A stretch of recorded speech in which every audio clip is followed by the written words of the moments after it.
Olá, seja bem-vindo a mais um Safe Work Podcast. Eu sou a Letícia Périco e hoje nós vamos falar sobre saúde ocupacional e transtornos mentais.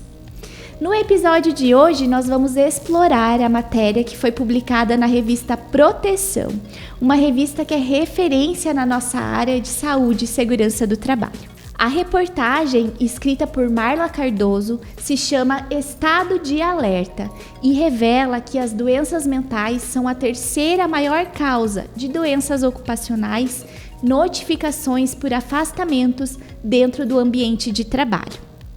Para trocar uma ideia comigo sobre esse assunto tão relevante, eu tenho o psicólogo Felipe Sbardelotto Longo, é um profissional parceiro aqui da Safe Work na unidade de Medianeira. Seja muito bem-vindo, Felipe, obrigada pela sua participação, tenho certeza que vai ser muito importante. Para a gente começar, gostaria de entender um pouquinho mais sobre você, quem é o Felipe Sbardelotto Longo, sua trajetória dentro da psicologia, nos conte um pouquinho sobre você e a sua área de atuação. Obrigado, Letícia. Olá, pessoal que nos assiste. Então, meu nome é Felipe, hoje eu tenho 27 anos, fiz agora em agosto, meus 27. Sou formado em psicologia pela Unipar, Universidade Paranaense de Cascavel. E uma curiosidade é que eu também sou técnico em segurança do trabalho. Me formei na UTF-PR, no ensino médio técnico, foi a penúltima turma. Então, ali quase que eu saí sem o técnico, né? E, bom, na minha caminhada na psicologia, então eu tenho pós-graduação em psicologia do esporte. Trabalhei no formato online ali em 2020, 2021, 2022 também, que foram os anos da pandemia. Trabalhei online com equipes esportivas, online. Também trabalhei na clínica online e após as aberturas da pandemia, eu também fui para a clínica física. Então, me desenrolei na minha profissão dessa maneira. Tive uma experiência como técnico em segurança do trabalho em um frigorífico aqui da região, que foi uma experiência bem rica para eu poder observar na prática como que é o técnico em segurança do trabalho, mas também como que funciona a psicologia dentro das organizações. Não de um modo tão incisivo quanto um psicólogo organizacional, porém, eu consegui observar as dinâmicas que acontecem dentro do ambiente de trabalho. Como acontece aquela cultura, as Exato. Crenças dos colaboradores, dos líderes, né? Exatamente. Já conseguiu absorver isso por ser uma empresa grande, né? Exatamente. E a partir disso, eu também fui agregando na minha profissão. E isso me capacita, me deu experiência suficiente para hoje elaborar os laudos psicossociais que eu faço aqui junto com a Safe Work. Então, hoje, eu trabalho com a parte de serviço de convivência e fortalecimento de vínculos, que é parte da prefeitura, da assistência social. Trabalho também na clínica online e particular. E aqui na Safe Work, enquanto psicólogo para avaliação psicossocial, que envolve a avaliação envolve algumas questões em volta de riscos ergonômicos, riscos do trabalho, que a gente precisa estar atento. Quando um trabalhador vai fazer um determinado trabalho, a gente precisa ver se ele tem as capacidades mentais para isso. Dependendo das atividades, para o pessoal que às vezes não tem uma atividade como essa na sua empresa. Atividades de espaço confinado, trabalho em altura, Então, esses profissionais, antes de entrar na empresa, precisam realizar essa avaliação, esse acompanhamento no seu periódico, no acompanhamento para que a empresa possa fazer a gestão, entender como que está a saúde mental, também acompanhar a capacidade mental desses colaboradores. Bom, Felipe, que trajetória linda a sua aí, E chegou no momento da sua carreira onde você conseguiu unir as suas duas formações técnicas, capacidades técnicas, isso é muito importante. Trazendo um pouquinho, então, a matéria da Marla Cardoso, onde ela traz que os afastamentos e notificações por transtornos ou doenças mentais são a terceira maior causa no nosso país de afastamentos quando se tratado de afastamentos do trabalho ou doenças ocupacionais. Felipe, quais são esses transtornos? Quais são essas doenças? É possível relacionar para a gente trazer as doenças que mais são notificadas aí dentro do ambiente de trabalho? Sim. No ambiente de trabalho, as principais doenças, né? Eu não gosto muito desse termo, mas é interessante da gente pontuar que isso pode se desenvolver nas pessoas. Então, os principais, a ansiedade, né? A depressão, o burnout, que seria o curto-circuito, né, que depois eu vou falar um pouquinho mais sobre ele, e a crise de pânico. Então, esses 4, eles são os principais causadores, né, as principais doenças que acabam afastando um colaborador da sua jornada de trabalho, né, do seu trabalho laboral. Certo, Felipe. E o ambiente de trabalho? Há alguns fatores no ambiente, no espaço, na cultura das empresas que possam influenciar no desenvolvimento dessas doenças, desses transtornos, disfunções? Claro. Então, é bom que você trouxe essa pergunta, porque a gente precisa pensar nas doenças mentais, mas também precisa pensar no como a empresa funciona. Um burnout, ele não acontece do nada. Então, o que seria o burnout? Ele seria como se fosse um curto-circuito no cérebro da pessoa. Como que isso pode acontecer? Quais são as causas? Então, a cultura organizacional de desafios, de rivalidade, é uma cultura que acaba consumindo a saúde mental dos colaboradores. Uma jornada de trabalho excessiva, a intensidade do trabalho excessiva. Entendam aqui que excessivo, eu quero dizer, muito além do que o colaborador pode exercer de maneira saudável. Então, o que acontece? A gente tem, por exemplo, uma jornada de trabalho de 44 horas, que hoje, se não me falha a memória, é a jornada maior possível.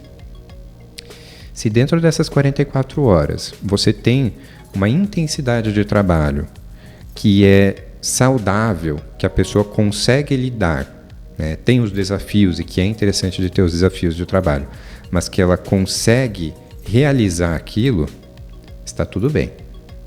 Agora, vamos dar um outro exemplo aqui, um outro extremo. A pessoa tem 20 horas de jornada de trabalho. Nessas 20 horas, a pessoa precisa cumprir coisas que uma pessoa de 44 horas faz normalmente. Então, é uma intensidade muito alta. Exato. Aqui eu estou dando um exemplo bem alto, né? Mas a gente consegue perceber que em qualquer tipo de cargo, seja um assistente administrativo, um auxiliar de produção, quando a exigência é muito além do que a capacidade de produção do colaborador, o que a gente vai ter é uma questão de começar a consumir esse cérebro. Esse cérebro vai começando a dar curtos. E quando eu digo curto, é um curto mesmo, é um curto-circuito. Os neurônios, eles vão começando a ter estalos, choques.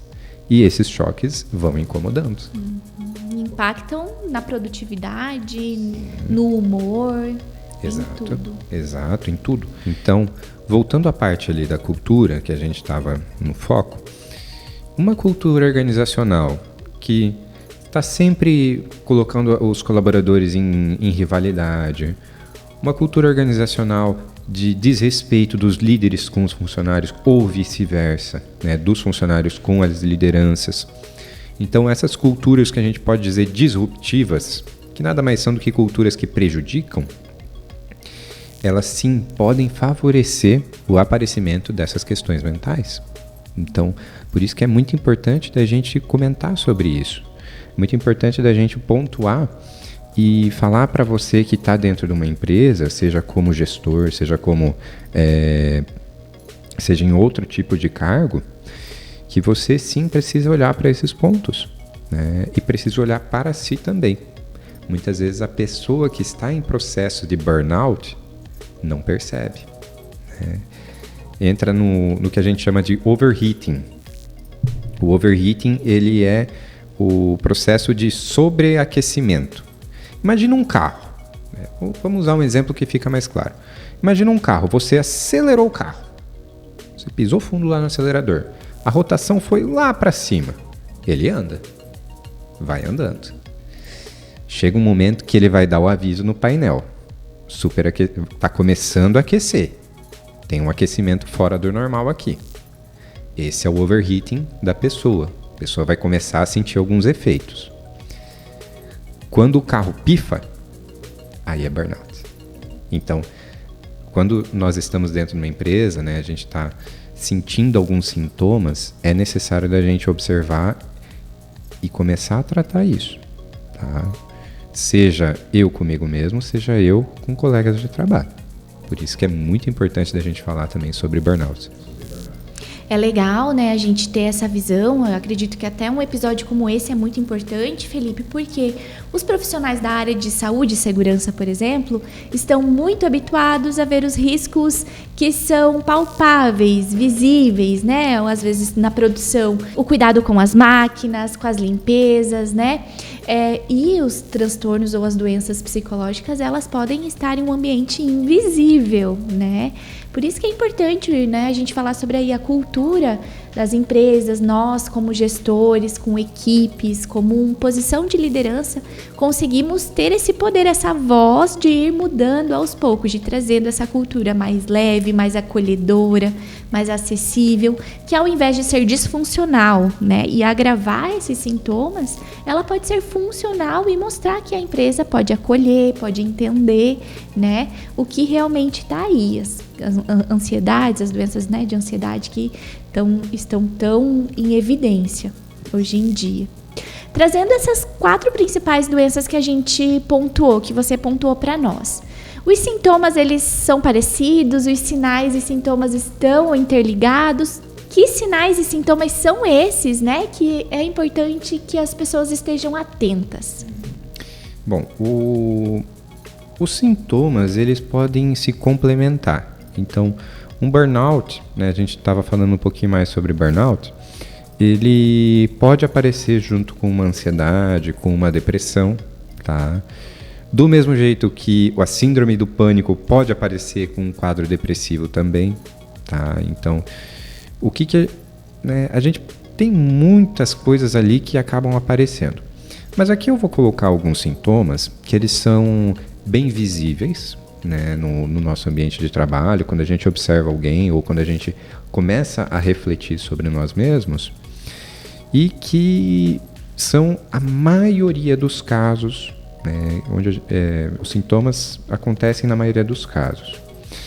Primeiro, como você já pontuou antes, a produtividade.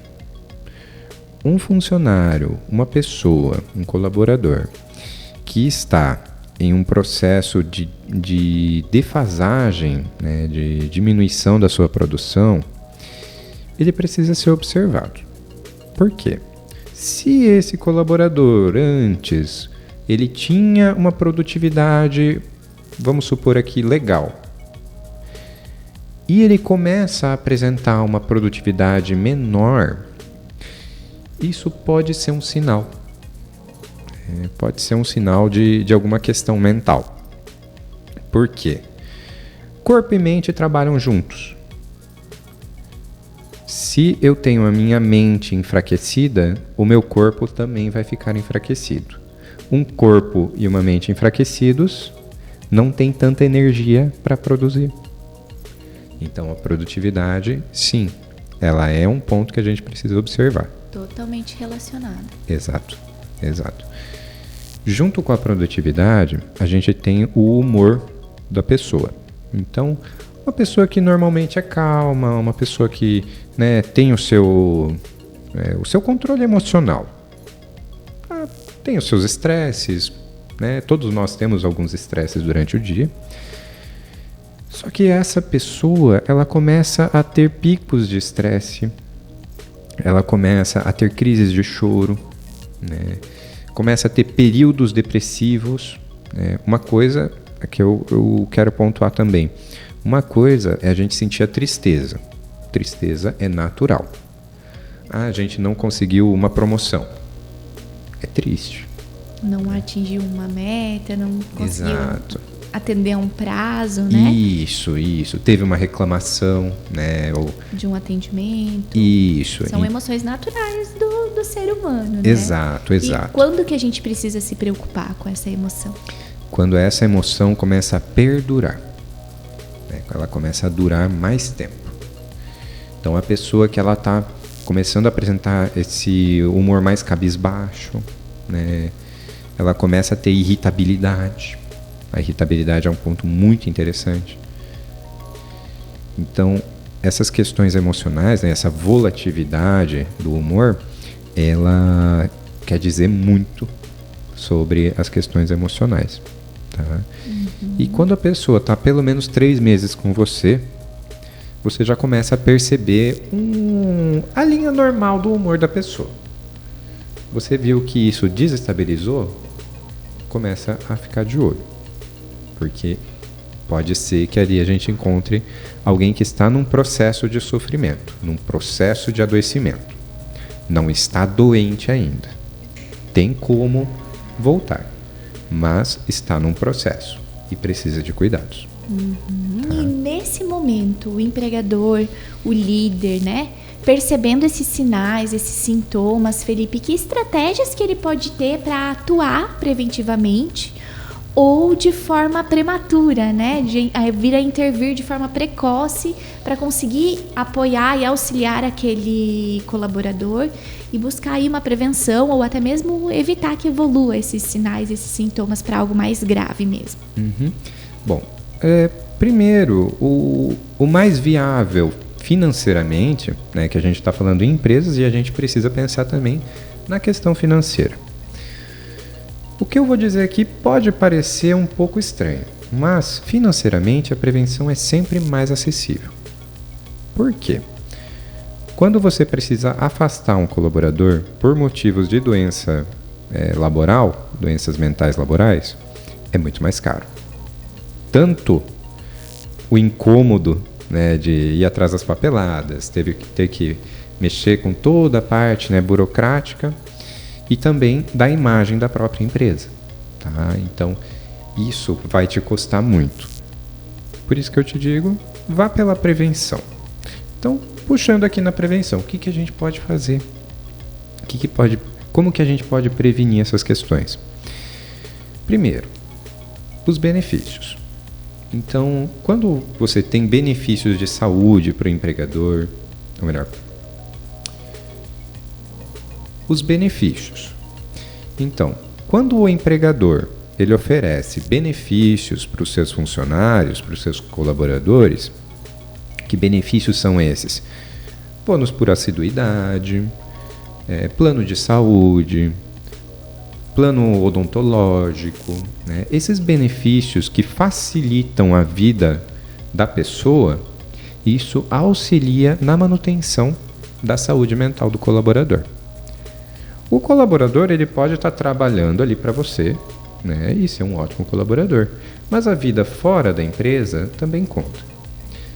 A partir do momento que a empresa entende que ajudando esse colaborador também fora da empresa, ele vai auxiliar na produtividade dentro da empresa, o custo fica menor.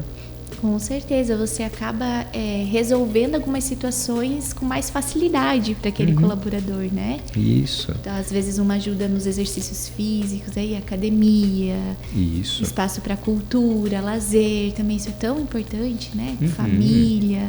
Isso. E você já puxou um outro benefício que é interessante, né? O auxílio para atividades físicas, para academia, que hoje em dia é o que a gente mais vê, né? Academias, né? Aqui em Medianeira, eu perdi a conta, mas eu acho que já deve ter mais de 8. Né? Nossa, bastante. Então também é uma área que está crescendo muito, né? Sim. As atividades físicas, que é um ponto interessante, né? Psicologia do esporte me traz aqui também. Prática de exercícios físicos regularmente ela auxilia na prevenção de doenças mentais. Tá? Então, claro, você vai estar fazendo atividades físicas dentro do trabalho, mas isso é diferente, porque dentro do trabalho, você vai estar com a cabeça focada no trabalho e não em si. Quando você vai para a academia, claro, você vai estar conversando com outras pessoas, né? Pode estar com estresses, mas a partir do momento que você vai ali fazer o exercício em si, você vai estar fazendo o exercício pensando em si, observando a carga que você está levando, né? Então, essa dinâmica é benéfica. Essa dinâmica do exercício na academia, ela é muito interessante, né? Por causa dos benefícios hormonais, que vamos criar hormônios, mas também dessa questão mental específica. Então, isso auxilia. E pensando em um benefício para melhorar a qualidade de vida do empregado, é muito interessante. E ainda falando sobre prevenção, vamos pensar um pouco sobre a cultura organizacional, que é o que a gente estava comentando antes. Então, tem as culturas organizacionais que não ajudam, né? O desafio intenso, a jornada de trabalho excessiva, a carga de trabalho excessiva. Mas a desvalorização também, né? Que às vezes até inconscientemente alguns líderes ou a própria empresa acaba atribuindo, né? Competitividade. Isso. Então, essas culturas, elas não ajudam, elas não previnem. Agora, pensando em práticas que previnem, cultura organizacional que previne o adoecimento mental. Cultura da coletividade, né, do coletivo. Culturas onde tem a valorização de quem está ali, né, do colaborador. E eu não digo só monetário, né? Eu digo por exemplo, o encarregado cumprimentar, olhar no olho de quem está ali de colaborador, né, de quem é subordinado, né, ter um comportamento de respeito com a outra pessoa, ter um comportamento de informar a pessoa sobre aquilo que é pertinente para ela. Precisa ficar fazendo brincadeiras no meio do trabalho? Não é necessário. Mas se você tem um ambiente de respeito, isso com certeza é uma cultura preventiva. Há uma cultura enraizada e antiquada até, a gente pode trazer, de que o líder precisa manter um certo distanciamento, né? Chegar, colocar uma postura de durão, não cumprimentar, não dar bom dia. A gente entende, né, que isso não é uns comportamentos que podem prevenir as doenças, o sentimento de desvalorização ou de não fazer parte, pertencimento daquele time, né? Isso. E um ponto interessante que você colocou sobre essa visão do patrão durão, né? Antigamente, realmente era assim que funcionava, né? Antigamente, sim. O que acontece? A gente, né, da psicologia organizacional, né, eu digo a gente, os psicólogos organizacionais, psicólogos que pesquisaram sobre as organizações, o que se observou? Aquele patrão durão, aquele patrão que não olha na cara dos seus colaboradores, não é benéfico nem para a saúde mental do colaborador, nem para a cultura organizacional e nem para a produtividade. Vai de contra tudo que ele está buscando. Exatamente. E quando a gente diz produtividade, a gente quer dizer lucro também. É isso mesmo. O que acontece hoje? O que a gente observa hoje? Quais são as qualidades que um patrão, um líder precisa ter? Primeiro de tudo, firmeza, democracia e autocracia. Vou falar primeiro da autocracia. Autocracia é eu tomar a decisão, né? Autocrata, eu tomar a decisão. Você precisa tomar decisões. Democracia, você precisa conversar também. Não é só tomar a decisão, é conversar sobre a decisão. Precisa tomar? Precisa. Mas precisa também abrir o diálogo. E o primeiro ponto que eu falei antes, a firmeza. Por que firmeza? Firmeza de você, quando tomar a decisão, você ter a convicção que aquela foi a melhor decisão daquele momento. Pode errar? Pode. Mas está tudo bem, porque a empresa é feita de erros e acertos. Como a nossa vida também. Mas observar que quando uma lei, quando uma regra é colocada, precisa ser evitado aquela abertura, precisa ser evitado a brecha nas regras da empresa. E outro ponto também que eu quero colocar, que para mim é o mais importante. Firmeza é diferente de agressividade. Uma pessoa agressiva é uma pessoa que vai falar com palavras rudes, uma pessoa que vai gritar, é uma pessoa que vai ter comportamentos violentos, agressivos. E quando a gente está falando de firmeza, é outro conceito. A firmeza está na convicção daquilo que você está falando ou está impondo.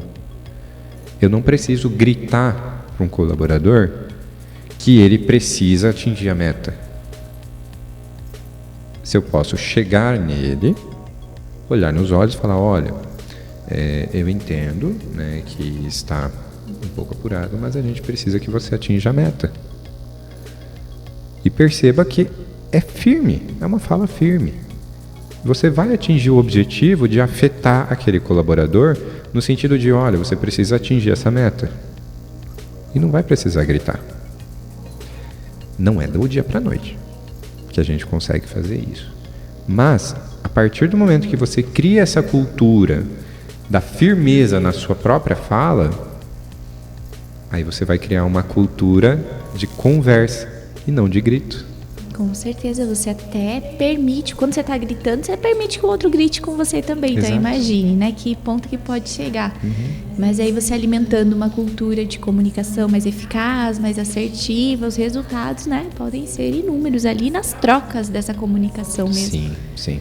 Eu até convido, quem quiser fazer os testes, pega ali 3 meses.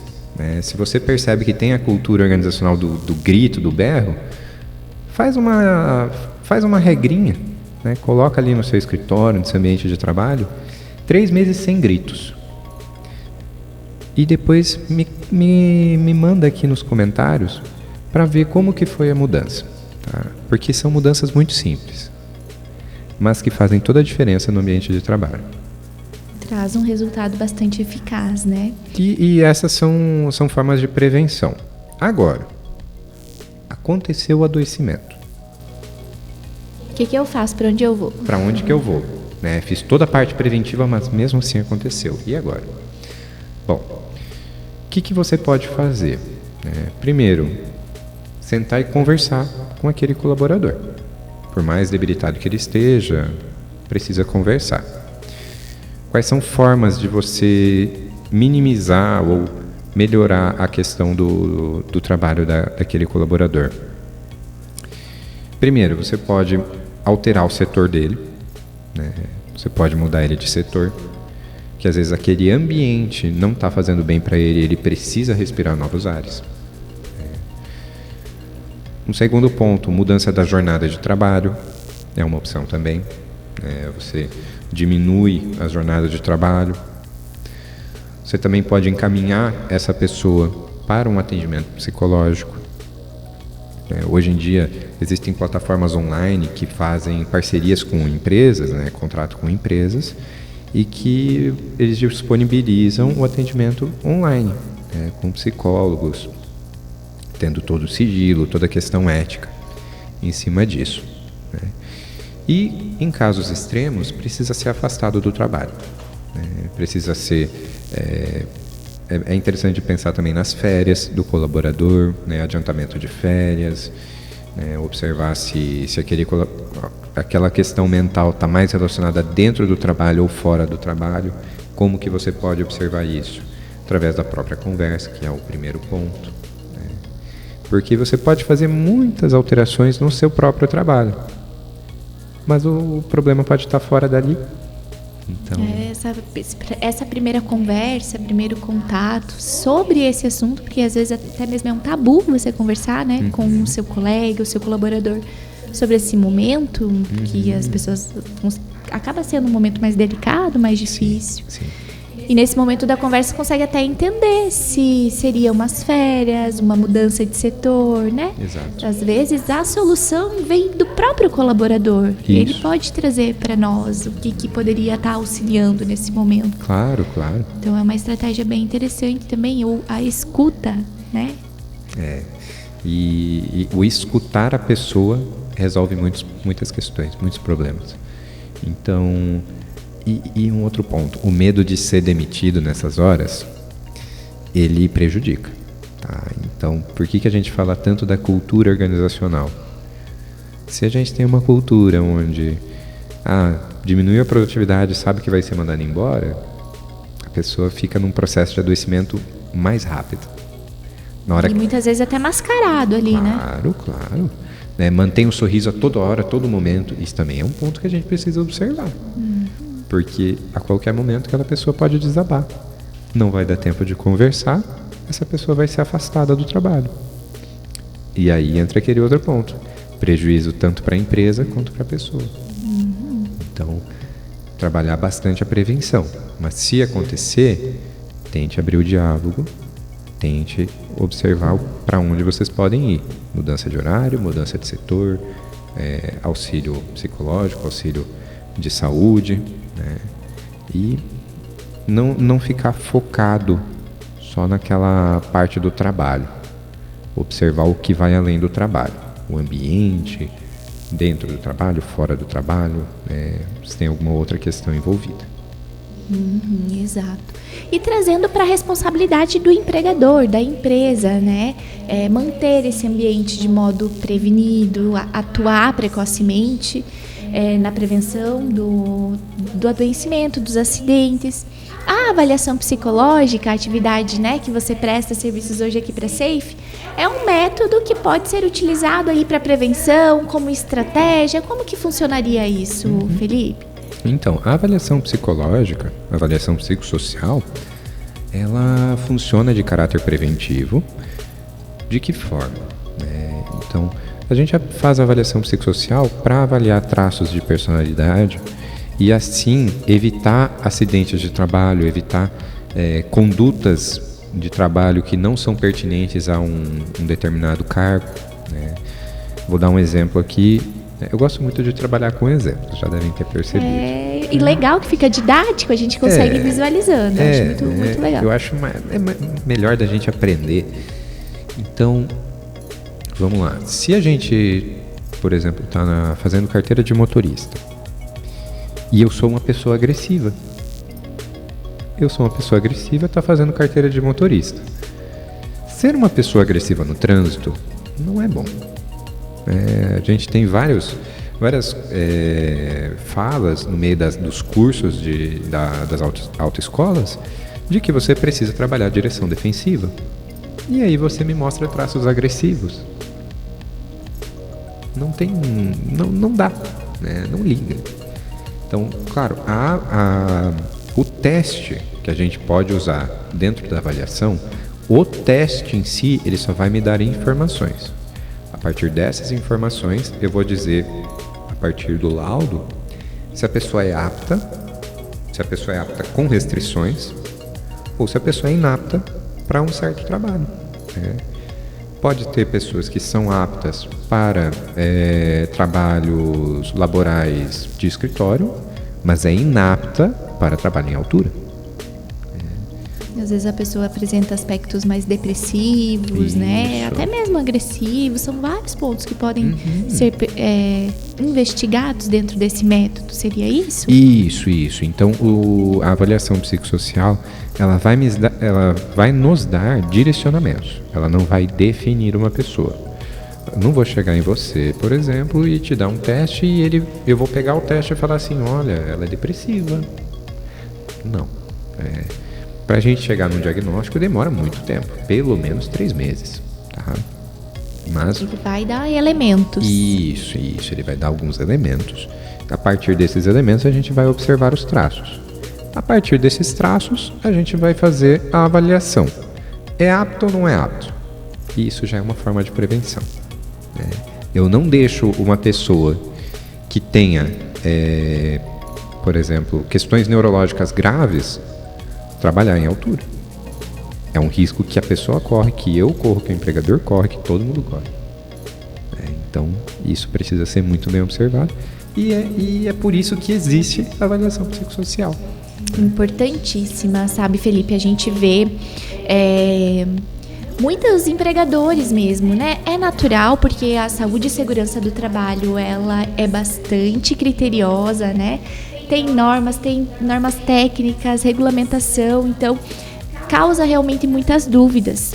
Mas o que a gente percebe como empresa de assessoria e consultoria de saúde e segurança do trabalho, Felipe, muitos empregadores assim, mas por que tem que fazer essa avaliação psicológica? Mas por que tem que fazer exame tal, né? E é importante a gente trazer esse assunto para os empregadores entender que a prevenção, né, é um respaldo para esse empregador, é um respaldo para esse próprio colaborador, para esse próprio empregado, para entrar em certa atividade. Então, olha a prevenção que é quando você tem uma avaliação psicossocial em atividades em especial de altura, espaço confinado, que você o salvar essa vida, né, e respaldar essa empresa, num caso como esse que você deu de exemplo, de um caso neurológico grave, por exemplo, né, olha a importância disso.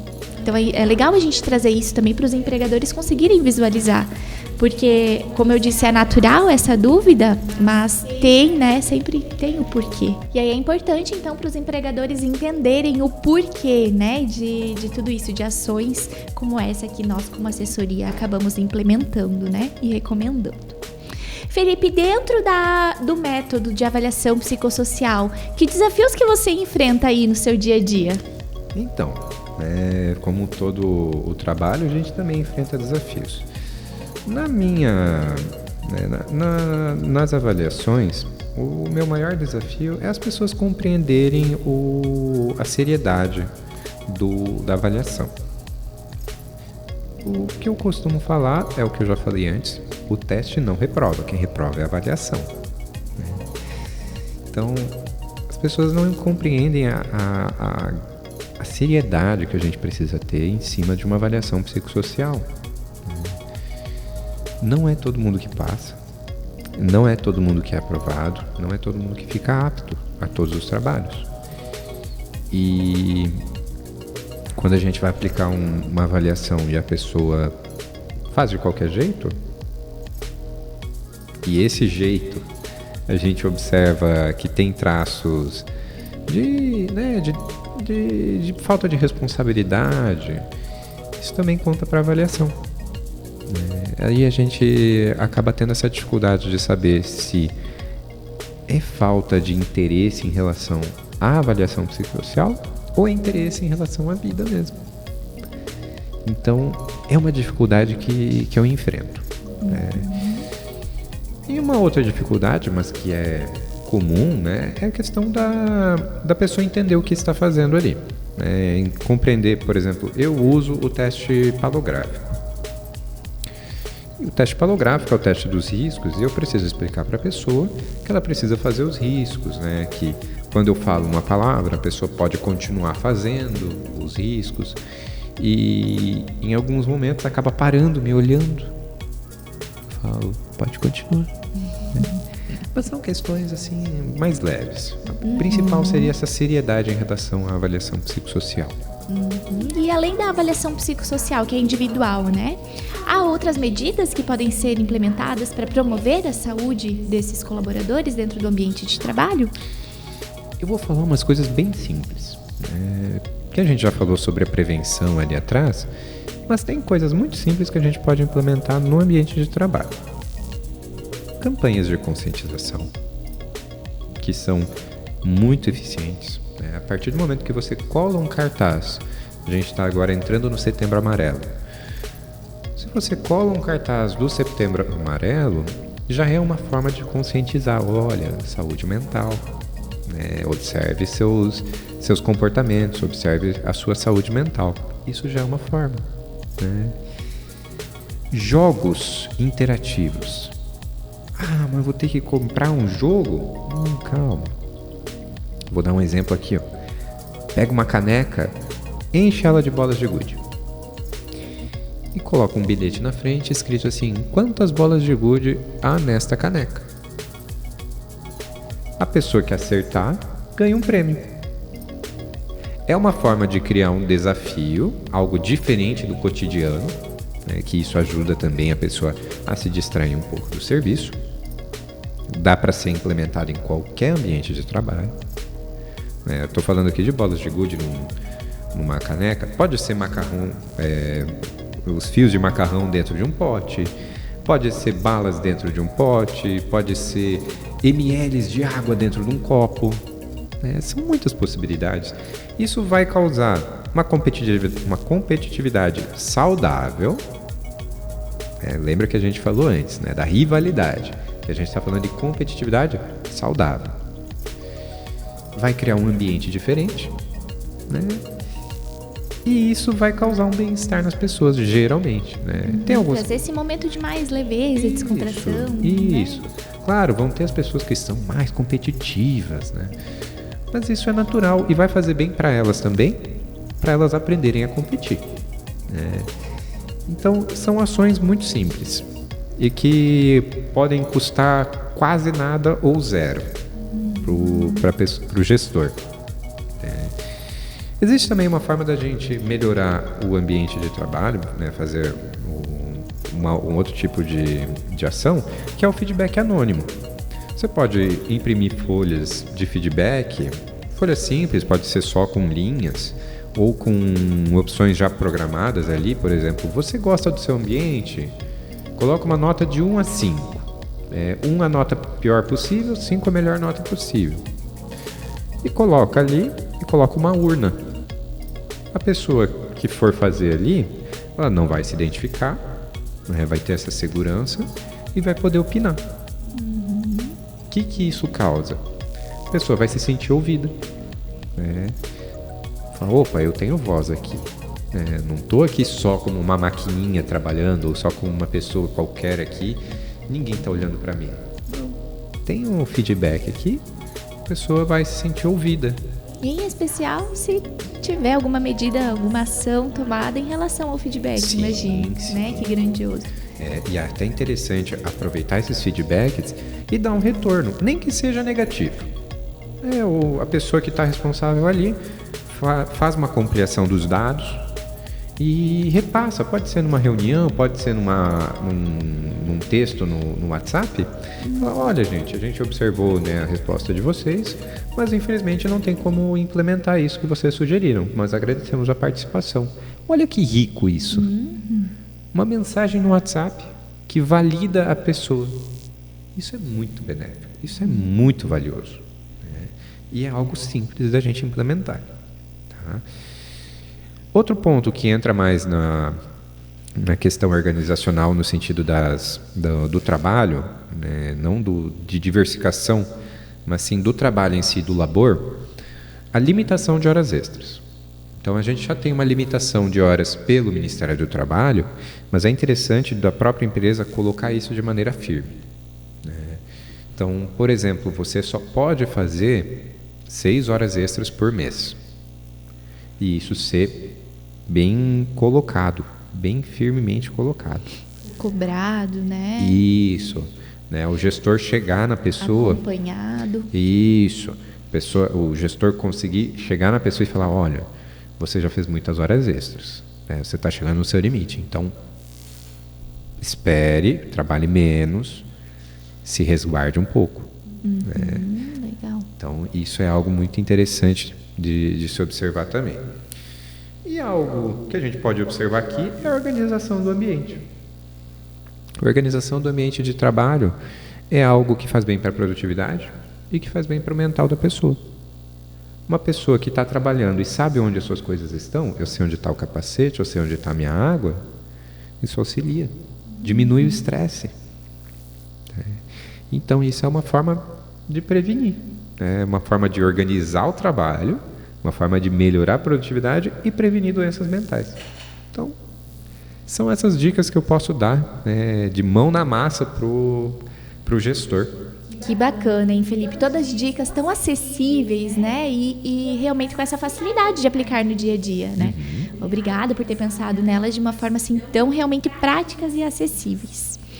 Nós já estamos chegando ao fim do nosso bate-papo, Felipe. Eu queria entender de você se tem alguma mensagem que você gostaria de deixar, trazendo, né, aí a data de publicação desse episódio, que vai ser em setembro, a questão de Setembro Amarelo, a reportagem, né, em si, que relaciona com o ambiente de trabalho.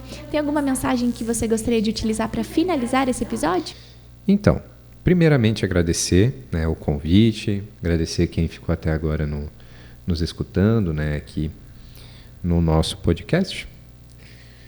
A mensagem que eu tenho é de cuide-se. Você é legal de...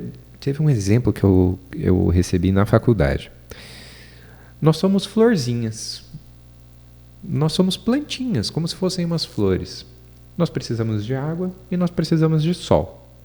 Então, beba água, tome sol, saia um pouco e viva.